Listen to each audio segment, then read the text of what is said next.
Hello,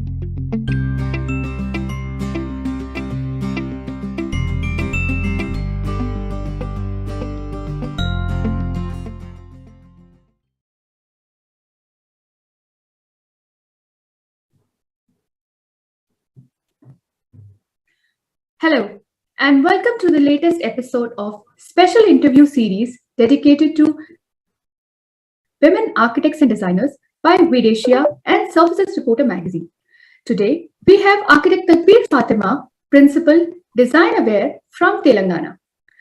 Takbir Fatima is an architect, educator, entrepreneur, TEDx speaker, and founder of experimental design and architecture studio DesignAware and the Fractals Workshop. She aims to give back to communities through socially relevant projects alongside architecture and interdisciplinary design research. She believes design and technology should not be confined within the bounds of a single discipline or become the forte of a select few, and is on a mission to make design more inclusive as well as democratic. She works across built and natural environment and real and virtual world. She is also co-founded BuildAware in the middle of pandemic to streamline construction and fabrication process and gain better control over the quality of build spaces. She is a part of Sustainable Design and Research Initiative ARD and also designed virtual spaces in the metaverse on UPWorlds. She is also a winner of several international and national awards. Takbir also served as guest faculty in several universities, including CEPT Ahmedabad. Let's listen more from Takbir live on Surfaces Reporter and Asia. Hello, Takbir. Hi, Kamal. Can you please tell us in brief your journey? Why do you decide to take up architecture, focus on technology and educational, while giving a little focus on computational design and how it is being important in today's world and what people should know? First of all, thank you very much for inviting me for this session. Right, so to give you a little bit of a background, as you had mentioned, DesignAware is an experimental architecture studio. I also am very much involved in teaching as well. So I've been really interested in teaching since a very young age. And I was quite interested in making things and, playing with puzzles and seeing how they're made. And so when it came to choosing a career, it was something that I wanted to do, which was a balance between art and math, and something artistic and intuitive as well as technical. So I happened upon architecture, and it was I think that was the field that really combines everything. And when I went for my master's at the AA, that's when I really learned that the kind of role that technology can play, the changing technologies and computational design can play in architecture. And that's when it became even more heavily influenced by mathematics and computation. Right. Okay, so tell us about some of your experiences in working in different countries. Since you have been to so many countries, tell us a little about it. Right, so we primarily work in India, but we also have an office in Dubai, and we work across different countries, even though we don't have a physical presence there. Since the very beginning, DesignAware was envisioned as a virtual network, and that is something that I sort of learned at the Design Research Lab when I was doing my master's. I kind of understood this idea of being free of geographical boundaries. So we've done projects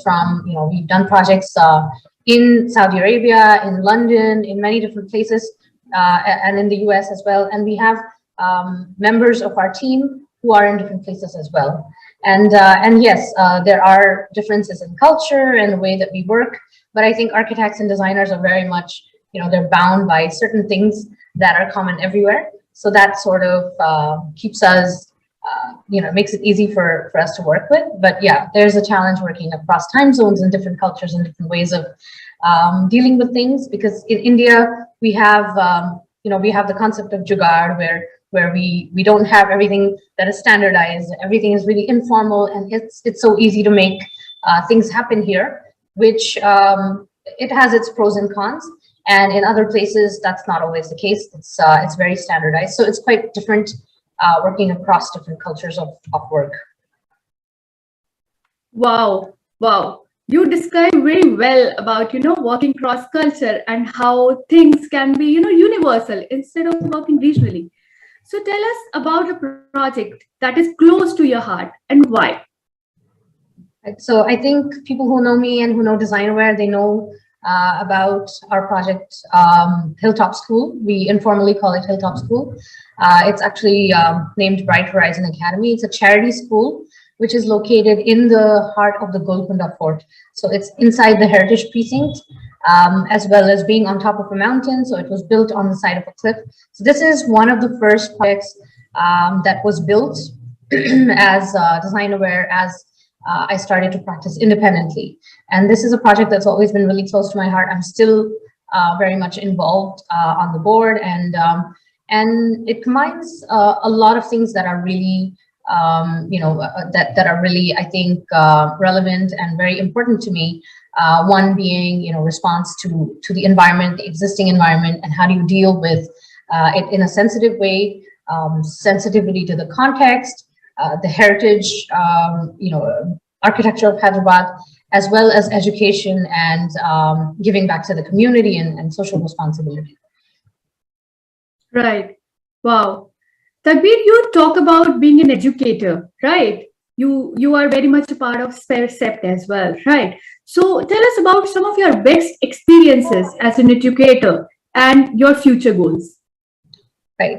I've always been involved in education, but in a very peripheral manner.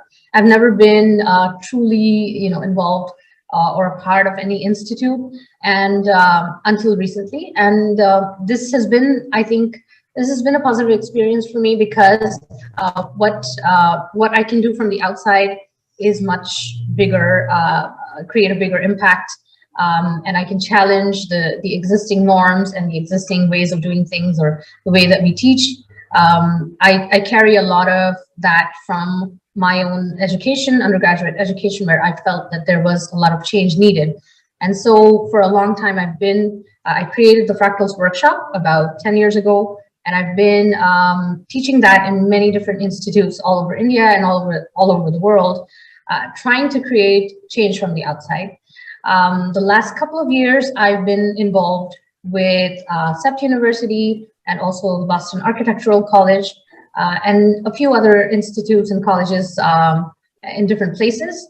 And it's been a really different experience. When you're on the outside, you can be a little disconnected and you can be a little critical of what's going on. When you're on the inside, there's a lot more responsibility to create change, and also to devote a lot of time and a lot of effort to the students, and take ownership of the work that the students are doing.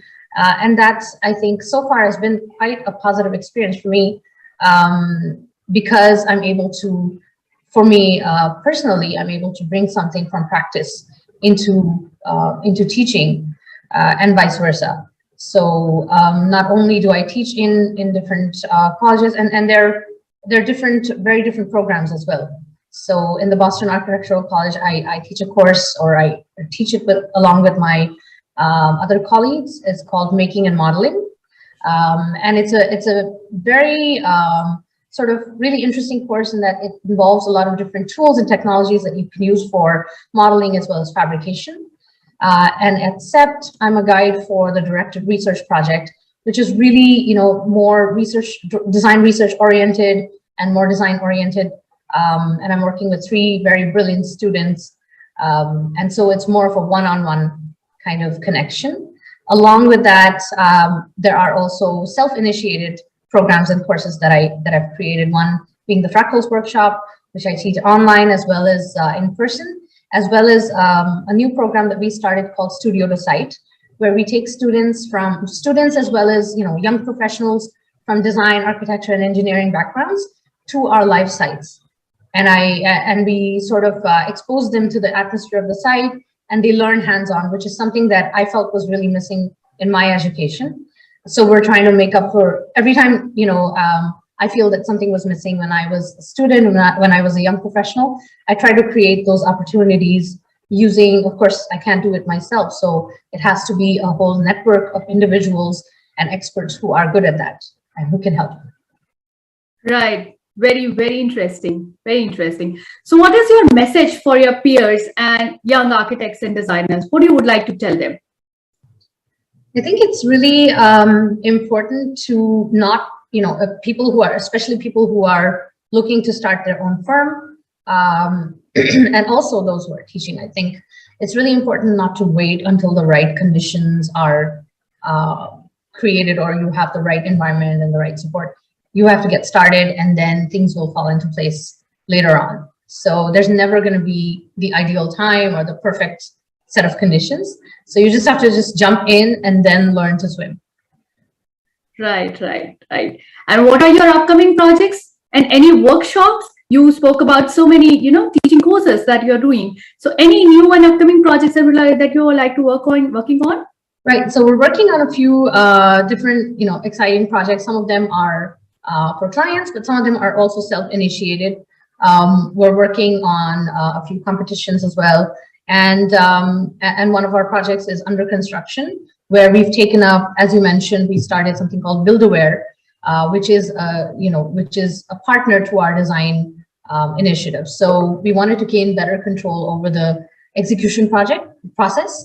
So we started this initiative, and we are at the closing end of this project, which has been a really exciting journey. In parallel with that, we're running the Studio Decide program for whoever's in Hyderabad who are interested. They can come in and view the site and learn from the experts working on the site. And we have a few Fractals workshops as well. Some of them are going to be online and some of them are going to be in person. So at the end of this month, we have a workshop with an event called Utopian Dystopia, which is going to be taking place in Kochi in May.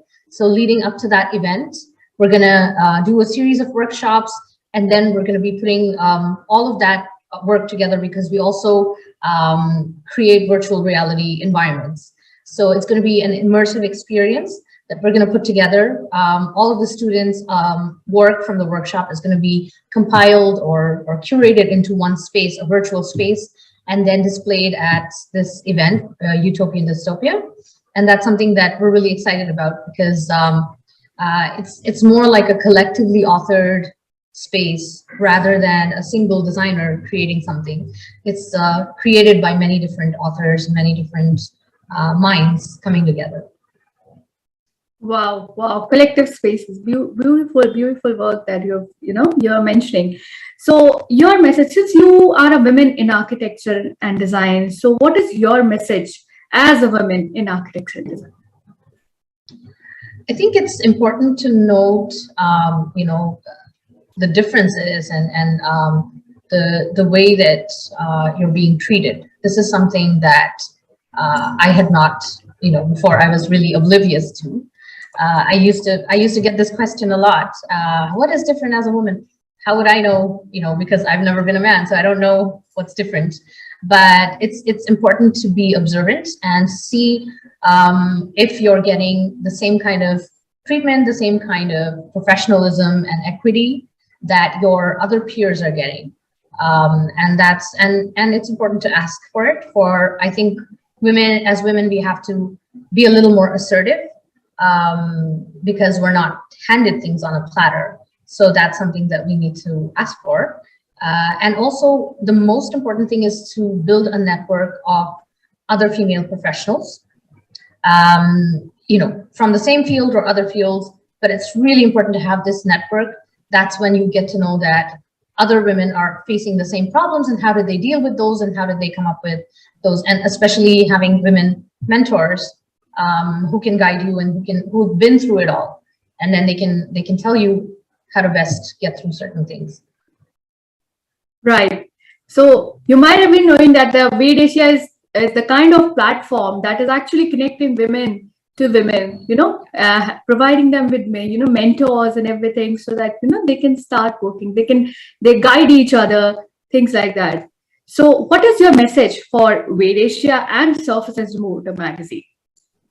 I've known Surfaces Reporter for quite a few years now, and we were also featured as Rising Stars back in 2016, I think.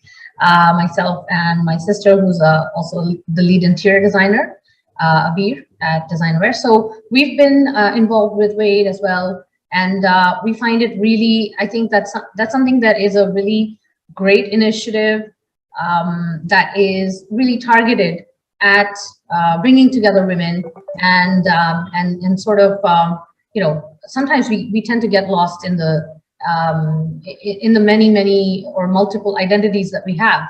And so as a woman, what are specific challenges, and what are the specific results or steps that can be taken, and the targeted efforts that can be put for women professionals. I think that's what Wade Asia is doing, and I really appreciate that. Right. Thank you, Takbir, for joining us today. It was a really enriching experience. And for our listeners, thank you all for joining us. Keep viewing Surfaces Reporter for more latest updates on architecture, design, and material industry. Thank you. Thanks, Kamal.